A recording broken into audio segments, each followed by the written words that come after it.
to be honest, I wrote even a dedication at the end of the book, like an acknowledgments, I should say, where I was open about like what inspired this. I wanted the readers to know like this main character is inspired from my life.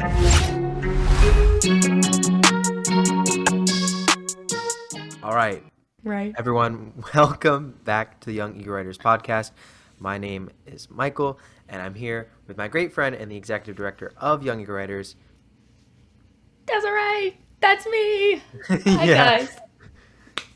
it's awesome to be here, everyone. And we're going to be talking about something kind of like a little awkward, but fun and definitely important, which is writing characters about people you know. And I feel like this can go many ways. Like you may be inspired, you might meet a stranger, you maybe have a friend, maybe a lover that you want to put into a book. How do you do that? What's right? What's wrong? What's ethical? How do you handle that emotionally? Then there's the whole other thing where you don't mean to be writing about someone in your life, but all of a sudden, a character says a line or the character, but it's really you too, right? You have to know that. A line comes out, something that's so familiar to someone, and someone you know is going to read that book, maybe your mom, maybe your grandma, maybe your partner, and they're going to read that and be like, yo, is that me? So how do you handle these questions, this awkward tension as a writer? That's what we're talking about today. Yeah, this is a topic I could talk about forever because I write I write about real life all the time. And I think this is natural for poets to like you have to say in poetry workshops that the speaker is not the poet because so many times we're writing about real life. But sometimes that gets very scary because then you're putting in like real life scenarios. You're writing about people that you either know very intimately, or writing about people that you've never met, and you're just like staring at like a bus stop, and you're like discreetly taking notes so they don't notice you. So yeah, this is an interesting topic. I'm super ready to talk about. Oh, I have to say off topic, I can't remember if I wore this exact same dress for the first episode. I do wash my clothes. It is okay. I just want to state that this might be the exact same outfit. But yeah, but anyway, Michael, please tell me about the people that you have written about and what happened.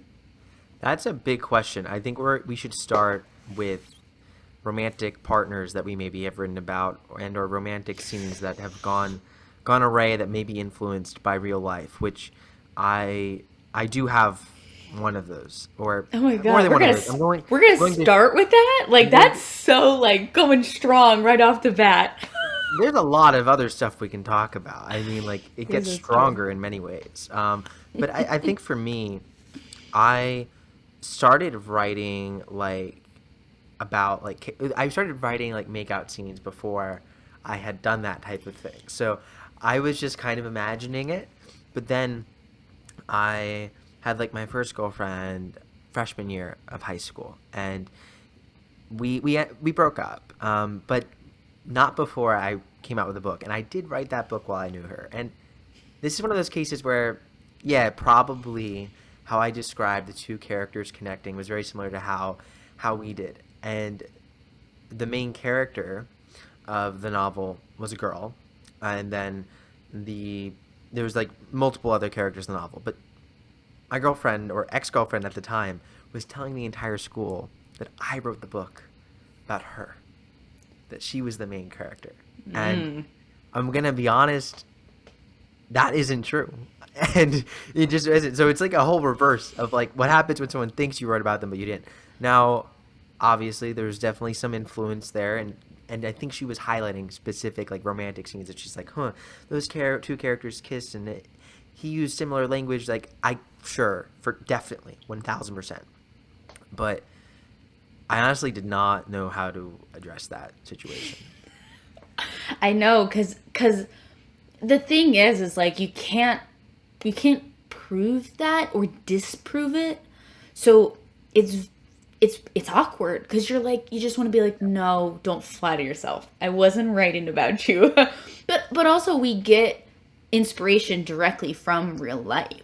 So like for me, while my poetry is written about real life, a lot of my novel and fiction writing is based on the life that I wish I had. Or like like when I was younger, the people in my stories were not people that I knew from real life. It was like people like Taylor Lautner from in the Twilight series, like those were the people that I was like, "Oh, I want to be with this person."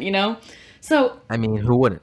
I know I was a Taylor girl. I was not Edward Cullen. What's Jacob? That's his name. Jacob. I was not an Edward Cullen girl. I was definitely a Jacob girl. Yeah, that's why I was cool with Bella choosing Edward, because I was like, leave Jacob for me. Thank you very much. But I do think that when you're writing, you may, pull from real life, but sometimes the people that you imagine writing about aren't people in your actual life. But people can get that confused. So it's always awkward when people assume that you're writing about them, but you have to just be like, no, it's not you. Sorry. Like, no offense. Yeah, it's always like you never know, like you're never gonna be able to handle that where like there's no feelings hurt in a way, because either you're probably hurt already, and the other person like in a way was touched by your work, and abstracting this from like people like some songs feel like they're written for you, even though like we know like we didn't know that person, so like that songwriter probably didn't write the song for me, but it connected. And I think that the people around us, when they connect with our work, it's a really like it's a beautiful thing, and people like want to see themselves in what they read and in what they experience. So it's like a really good feeling. And I think as a writer, it's one of those things too where you don't have to reveal what's going on in the next book, and you don't have to like address any conflict. You have the artistic privilege to just be like, it's my story, but it's also your story, and you can make of it what you will, and leave it there. Be a little mysterious about it. Yeah. I almost wish I had more experiences where I was writing about, like, I was writing about romance, but I wasn't writing about real life people. I think that I very commonly wrote about the people in my life. So again, poetry for me at least is very different. I directly would take experiences that I had and like use them almost as characters in my poem. So, and when you think about the people that you liked when you were in middle school, sometimes it gets cringy. When you write about people you liked in middle school, it's a whole, like, it's so, I get so uncomfortable thinking about it. On another level, when you publish work that when you've written about people in middle school that you liked, I can't explain the level of embarrassment that I feel for like looking at these poems where I felt so passionately, whether it was a positive or negative emotion, whatever I felt for this person. Yeah. And like I look at it now and I'm like, girl, why were you so obsessed? Like, But let's unpack that though, because I understand being embarrassed, as a writer often is, about their writing just in general, to be honest. But I think that it's something that would make me feel a fear to be vulnerable in the first place. Like if I'm thinking I'm going to be embarrassed by writing this, maybe I won't. Yet you still wrote it anyways. And what brought you to write these things, and how do you, I don't want to say get over that embarrassment, but how do you cope with it? Because I think that some of the most beautiful things that we write are so vulnerable that maybe we will look back on it 20 years from now and think, but we shouldn't let that fear overcome us. So how do you manage that? That's a good question. So I think one of the things that actually really helps that embarrassment is knowing how these poems served me at the time. Like, they were their own coping mechanism, and remembering that helps me cope with the embarrassment today of knowing that my work that I wrote in middle school is like existing in the world, published. And there's a part of me like, I don't promote my book because in my head I'm like, well, it's not good writing, it's embarrassing because it's about people I know. But it was a huge part of me, and I think when I read it over, even though I don't necessarily want the world to see it, which I know what you're thinking, you're like, well, why would you publish it? It was a goal of mine. Like when I turned 18, I was like, I've been writing poems for years. I'm going to do this. And I did it. I was proud of myself. I'm still proud of myself. But I didn't do it for people. I did it because it's almost like a time capsule. It's like a diary that I now open up and look at. And I'm like, Totally. this is kind of crazy to see what I was experiencing and what I was feeling at this time about these people in my life. And it adds some significance to it. They were really intense emotions. Like, even though they seem silly now, they were real, authentic. They were genuine. They were intense. And that like sums up what the middle school experience is, like, so I think that's something that really helps me when I look at those pieces is, that helped little Des. Little Des is happy with those pieces and she needed it. And it's okay if I'm a little embarrassed today. So. You're highlighting, I think, one of the core beautiful parts about story, but what makes it also difficult is that, we might be talking in this episode how sometimes you write about people we know in our stories, and that's a little fuzzy, but we also write about ourselves. And like ourselves and the people that we know become a part of us. But there's also like, there is those core experiences that happen a lot of times in your mind, your experience of the world that only you know. And for me, putting it on the page has always been like a way for me to process things. But it's also been difficult because I had that same feeling that you did when I was, I think, in middle school as well. I wasn't writing poetry, but I got into writing angsty dystopian teen fiction. And for me, that was like my way of coping with a tough time in my life. And what I felt like were like the seams starting to crack in the world. So I wrote these books and I was really proud of them. I wanted to release them. So I did publish them. I self-published them. And we can do later episodes about those sorts of things. And I'd love to hear any of your questions on like, when they drop the word publishing, how does that happen? Whatever your questions are, please let us know because we want to create future episodes around this.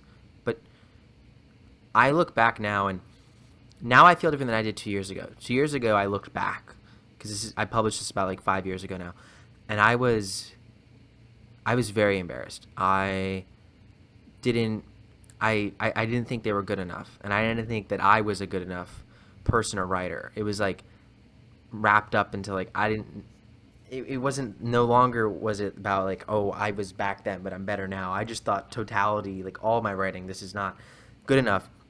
And then I started to think, well, no, now I'm good enough, but now my prior books weren't. But then I had to like kind of come to the realization that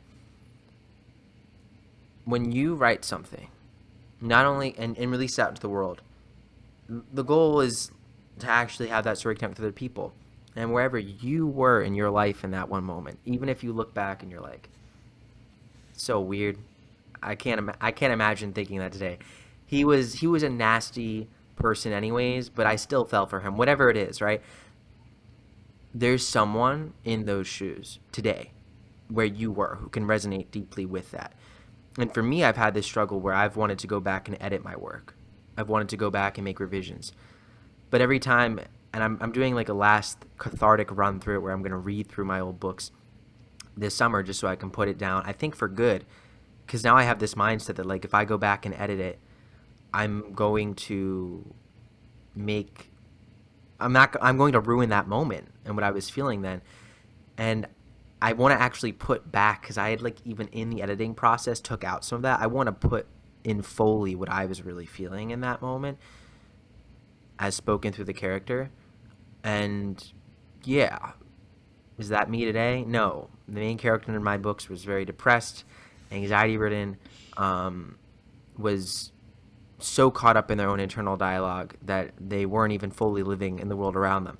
And it doesn't totally make sense for a dystopian hero to be like that, but that was how I felt. And if no one connects with it, that's fine. But I already do know readers have connected with it, and I want to put it out there so that the readers for millennia, that's weird, but it's true with books, right? They're just out there, can find it and discover it. So that's my personal journey with what you were discussing, Desiree. Yeah, and I mean, you said it perfectly. Like, there is somebody out there who can relate to what you're talking about. Those silly poems that I wrote in middle school, somebody's going through that right now, and they might find comfort reading my pieces. And you know what? It's interesting too. I feel like when you write when you're younger, you know, and I'm not saying like the things that you experience growing up are, you know, they can be devastating. They can even be traumatizing, you know, very intense things. There's a lot of younger people dealing with really heavy adult things. Yeah. You know, but on the other hand, like when you develop that skill, even if it's just on some crush that you know, somebody you're interested in, when you turn to writing as a coping mechanism and writing about real life, when you develop that skill, it really does strengthen your writing in the present, and you know, when you're into your adulthood, and then two, it gives you an outlet. I still to this day write about the guys that I like. The problem is the guys that I like are now just my boyfriend, so now he's all of my poems, which I don't think he's a fan of, but so I'm That's still so sweet. well, yeah. They're not always nice, but you know, I try to make them nice poems. I mean, they're nice, but they're real. They're really real. This, you know, things that people probably wouldn't want shared about them. So, you know, and I haven't published any of this stuff. It would get his permission on anything that I shared with the world. But, you know, I guess the point is some of these poems that are so dear to my heart are the poems that I needed in that moment. I needed to write that down. You know, and sometimes that's about the people that we know. I'll be really honest. One of my favorite pieces is about my father. And he has not seen this piece. I showed my mother, and, you know, she was it was a little bit involving her as well. So she's actually pretty emotional, which my mom does not get emotional. Wow. But it was something that I feel like I pulled just straight from my heart and just put it on the page.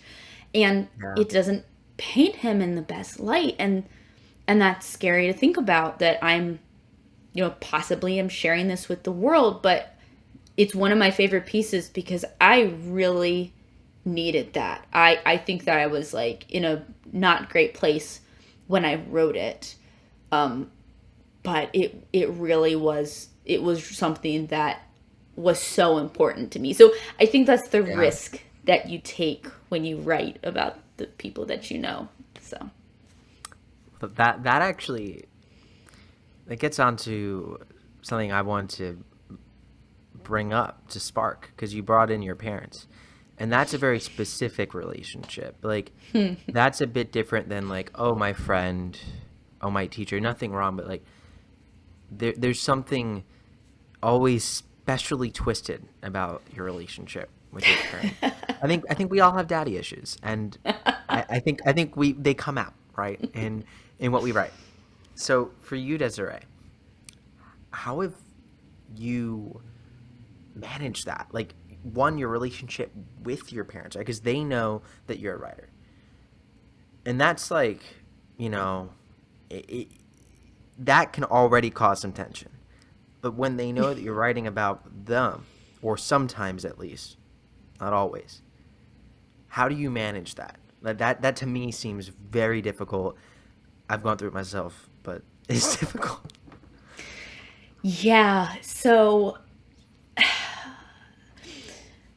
you know, one of the things that's really nice about poetry is you can just use a lot of metaphors and like kind of make it secretly, like, I could write about a frog and really it's about my relationship with my father. Like, so sometimes if you're not looking for it, I can kind of hide the real message, but I don't always write like that. I'm a very straightforward writer. I think one thing is I don't expect my parents to ever read what I write, which is terrible. Like, because they would, like, if I published it, they would absolutely read it. But I just don't assume. And so, like, I'd want to just stay naive and pretend like they're never going to see this work. And that really helps me. If they ever do see the work, I think that all I can do is just prepare myself for whatever conversation. And you know, my parents divorced when I was about 9. And through that divorce, I mean, it wasn't extremely difficult on me because of the relationships that already were. Like, the divorce didn't really change my life much, basically. Yeah. But I wrote poetry all the time, and I guess my dad ended up seeing my poetry, which is sometimes a little dark, and he was genuinely, like, concerned for me. He spoke to my mom about it and was like, you know, something's wrong with Desiree. Like, we got to get her some help or something. Like, I wasn't writing anything terrible or, you know, but it was a little bit darker, whatever it was. So already from that reaction, like, I don't really want to share my work anyway. You know, but I do think, you know, because I have 4 parents, actually. I think the only one I would really share my work with is my mom, because one of the things that I write about her are either pieces of nostalgia, like things that she would do when we were younger that really stuck with me, or maybe moments. Like, I wrote a poem about, which she wouldn't like this, she hasn't seen this one, about how she was aging, and that was really bizarre to see her aging, and I was like, whoa, that's weird for me to notice that she has wrinkles certain places. But yeah, I guess to answer your question, other than that, I just don't share my work, and that's how I get around it. I'm really curious because I know that you've written about a parent, and so I really want to know what that experience was like for you, as long as you're comfortable sharing it. Yeah, no, I am. Yeah, it's super insightful because I think that me as well, I didn't necessarily like always anticipate my parents reading my books, and they mostly haven't, to be honest. But my dad in specific, I wrote basically him as the main character of a book, and I did that intentionally. Some things happened unintentionally. That was very intentional. I wanted to write this book. And I mean, it was the main character, so he wasn't painted out to be like a horrible person, but every hero is flawed. And this hero actually ended up, it was a post-apocalyptic novel, which my dad didn't create an apocalypse. We're not, you know, he didn't create COVID or anything like that. But what ended up happening in the novel is there was a secret technology released from a government lab that this terrorist group of billionaires got a hold of and used it to basically start like killing off the rest of the population. That's basically it. And who released that technology was this scientist in a lab who got bribed, and that person is the main character. And he was trying to do something good for his family, but he also has a gambling addiction, and there's a lot of that rings true in my own childhood. And it's something that I always kind of struggle with, the fact that, like, oh, I like really look up to my dad. He is, like, in a way, like one of my heroes, but he's also deeply, deeply flawed, and someone who actually like has hurt his world and people around him. Not at the scale of the main character of the novel, but still in a scale that it troubles me. It's something that makes me feel uncomfortable, and that's why I chose to write about it. But it was nerve-wracking for me, because when I wrote this book, he had like recovered from a heart attack like about a year earlier, about 6 months, 7 months earlier. And I was just, I think, nervous that he would react and would like affect our relationship, because he would think that like I'm painting him out in a way to be like some sort of villain. And to be honest, I wrote even a dedication at the end of the book, like an acknowledgments, I should say, where I was open about like what inspired this. I wanted the readers to know like this main character is inspired from my life, and he ended up actually being supportive, and he read the whole book, Wow. and he liked it a lot, and that was pretty cool. And I think he understood like what I was trying to get at, and that yeah, he liked it. And I think that for me, I never like even necessarily had a conversation with him where I'm like, hey, so there's this book that I'm releasing and it's about you. I didn't ask for his permission. I put it out, I released it, and at that stage of my career, like I had readers waiting for that book. So like it was launched and people read it and there was reviews, and he didn't know, but he did get around to reading it over the next couple months. And yeah, that was, to me, I was maybe surprised because I think I had like expected the worst. But what I didn't want to have happen was like I wanted to share this story with the world, and I didn't want his reaction or him not saying yes to stop me from it. So I was like, no, I'm publishing this. This is going out in the world. I don't care what anyone thinks. But at the same time, I guess I do care what you think. But like, Yeah. we're gonna delay that, because I don't want it to stop me from writing this story and from putting it out there. But when I actually got around to like seeing his reaction, for me, it made me feel pretty hopeful. And I'm not sure everyone will have this. It's so individual, like your relation with your parents. Like for instance, like a lot of people that I know actually found out about their own,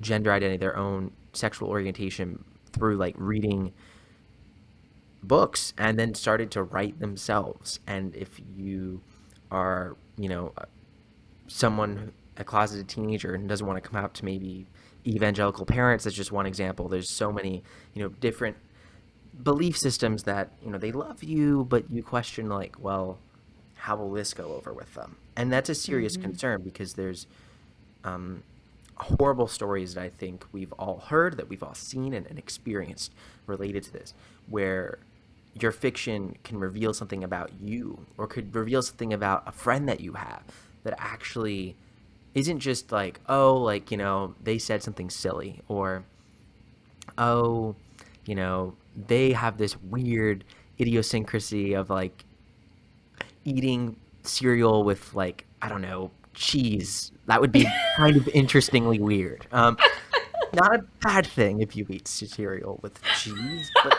you know what I mean? Like it's weird.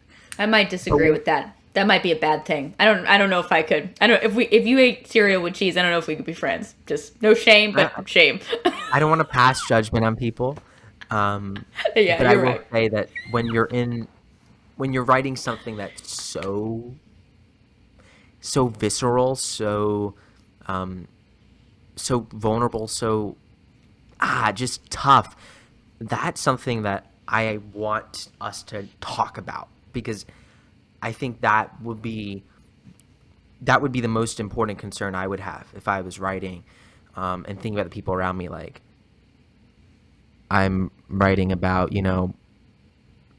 a gay couple in this book, and I'm supposedly, because we all assume you're cis and straight until you say you're not. That's just the world we live in, and it's sad that that's where we're at. But most people live in a community and a family in which that's the assumption. So if you write something that, basically would undermine that assumption, what do you do? How do you approach it?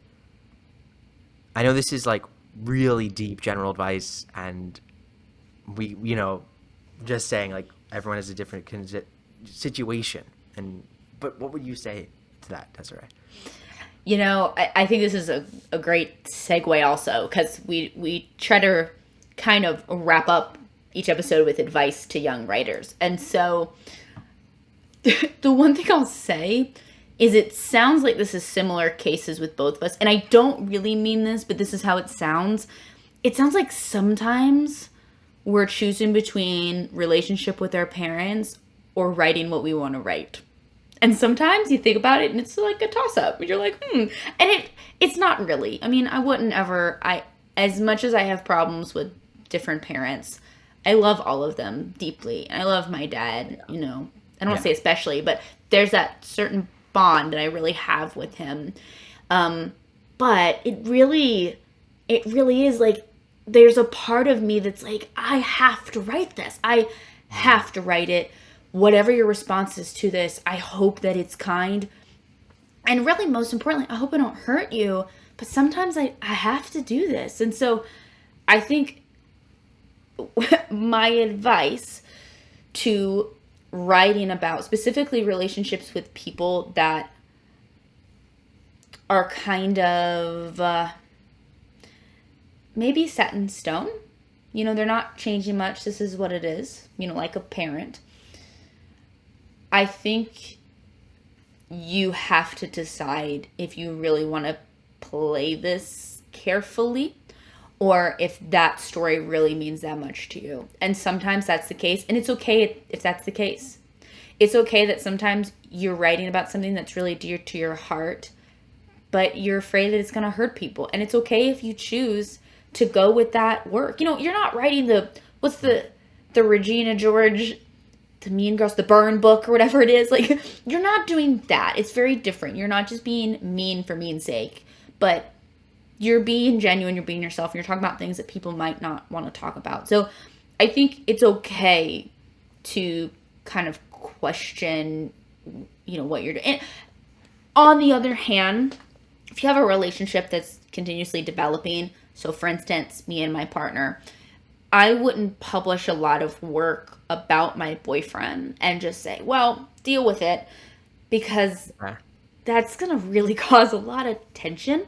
It's not fair, I think, for me to publish things that are really personal to him or even maybe embarrassing, to him. Whatever it is, that I think has to be more of a conversation. But if I think if it's something, like a parent, like a sibling, there might already be tension there. Writing about it may cause more tension. It may cause something worse than tension, but it's okay to have to decide between these things. Yeah, I think that's my advice. I think it's wonderful, and I really agree on the relationship point. I mean, one thing you kind of have to ask yourself is, like, if you've had the honest conversation with someone and they're really against it, and this would, like, really this would betray their trust, and this could potentially ruin your relationship with them, you do have to kind of think about, what would it be easier to replace? Like, do I find a new life partner, or do I maybe write about something else that I can release into the world?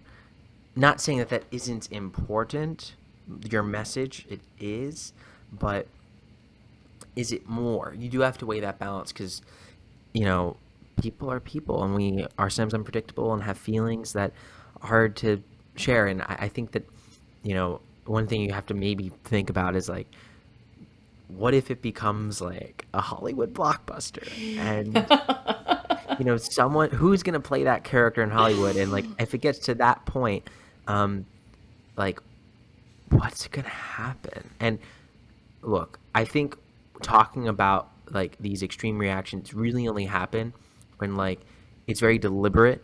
What you're doing, you're inspired by something in your life, and you want to take that and infuse it into your story. I think it's beautiful, but I also think that you shouldn't worry about, like, oh, well, a stranger. Like, if I see something, like a stranger maybe is like 7 foot tall but walking a chihuahua, that's peculiar. Like, who is that person about? And you imagine their life in their world, but you don't actually know their life in their world. That's okay.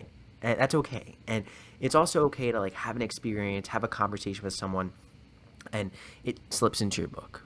That's okay. Like, don't let other books explicitly slip into your books. Like, that's a little not okay. But Yeah, don't do that. Don't do that. That's plagiarism. But you can let your own life experience go into your books. I think that's beautiful. But my big advice would be, at the end of the day, the best things that we write are going to be the things that are so deeply personal to us. That's going to be the most real. Yeah. Every book you write, you're probably going to be tempted to write about something someone in your life has struggled with. It might not be like a carbon copy of a character, but something deeply personal. Maybe someone struggled with an alcohol addiction. Maybe someone is abusive. Maybe someone is overly optimistic and lives their life in a way in which they are maybe too rose-colored glasses. And what can that lead to, right? And that pain they're going through, that's a real pain. That struggle, it's real. You should write about it. You should, if these three things. One, that person you've talked to, they're cool with it and you're comfortable with it. Comfort on both sides. And there's like little no risk, but you have to have an open and honest conversation. If an open and honest conversation is hard to have, but assuming you're comfortable writing about it, so you want to go forward, I think that if you are okay risking the worst, because I don't know your specific situation, risking whatever the worst is to write that story, I understand. I felt that way about my dad. I felt that way about him. Like, this was so important to me to talk about this story of addiction and this story of someone like being flawed, being driven to their worst rock bottom, but still being a good person. I wanted the world to know that. And I thought it was actually beautiful, and not trying to paint him in a bad light. Like, I wasn't trying to do a hit piece on him, but I was trying to share a deep flaw. And that's hard, especially when sometimes in our lives, the people that we're writing the flaws about haven't confronted it themselves. They still haven't gone on the journey your main character has. So that's tricky, but if you're willing to risk it, fun. But the third thing, because those sound like two extremes, if there's kind of a middle ground, I think that it's really important to know that a fight like that happens, an uncomfortable conversation, not everyone's always going to agree with you, but I do think that most of the time we'll be okay, and that the things that make you uncomfortable, the things that make the people around you uncomfortable, are actually probably going to be the best stories. And if you ground your piece in that and tell the people around you that, I think you'll be good. But you could also just go on stealth mode, tell no one, and hope they don't realize. And I think you'll probably be okay that route, but we're just going to write that off. That's me. That's my method. I'm like, just write it. Don't tell anyone that it ever existed. Oh, I mean, God. It works. But yeah, I think this is our episode on chatting about writing about people you know. Touchy subject, in a way, touchy for the people around you. But I think it's really important, and I'm really glad you're here today. Yeah. Hopefully you guys learned something from this. Obviously, you can connect with either of us. Go ahead and check out our website where you can see different workshops. Sometimes we're hosting it. Sometimes other people hosting it. Sometimes we vogue on camera. Go to www.youngeagerwriters.org, and we'll see you guys next time. Bye. Bye.